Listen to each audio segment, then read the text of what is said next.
Some believe that the ancient Egyptians, Greeks, and Romans played a precursor to tennis.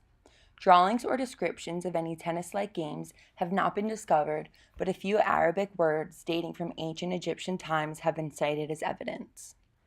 Most historians credit the first origins of the game to the 11th or 12th century French monks. They began playing a version of handball against their monastery walls or over a rope strung through a courtyard. This was often played during religious ceremonies. The game took on the name Jeu de Paume, which means game of the hand. The name tennis is said to come from the French word tennis, from the verb tenir, meaning to take.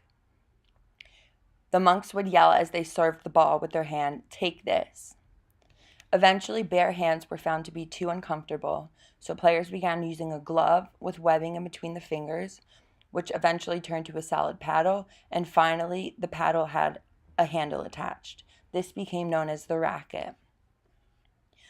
As the game became more popular, the nobility learned the game from the monks, and some accounts report as many as 1,800 courts in France by the 13th century.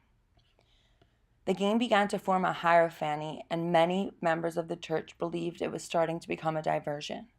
Both the Pope and Louis V tried to ban it, but they were unsuccessful.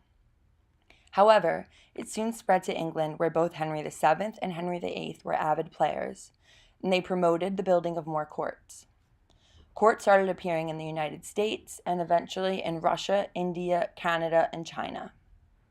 In 1877, the All England Club held the first Wimbledon tournament, and its tournament committee came up with a rectangular court and a set of rules that are essentially the game of tennis that we know today. To this day, some of Henry VII and Henry VIII's courts are still standing in the Hampton Court Palace, and people all over the world dedicate their time and energy to the game. Being part of the tennis community is similar to being part of a religion.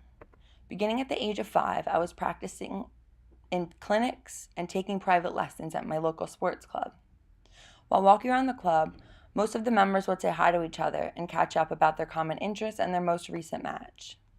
Within the club, many of the members were my fellow teammates from the school team. We would stick together through clinics as well as at school. After a long school day, we were given a place and a common interest to focus our attention on. To this day, the tennis court feels like a sacred place to me and many other members of the tennis community. It was a place for the team to get together and root each other on and build each other up.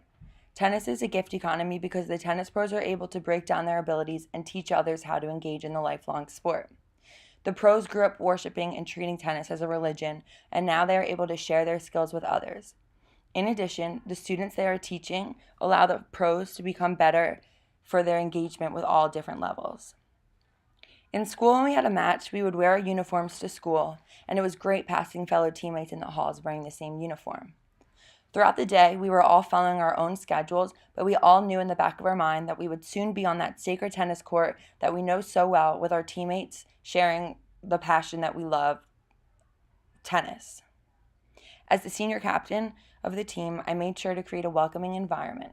Everyone felt comfortable around each other and boosted each other up. For the first time in 6 years, we won the league championships, and it definitely had to do with the team's common interests and togetherness.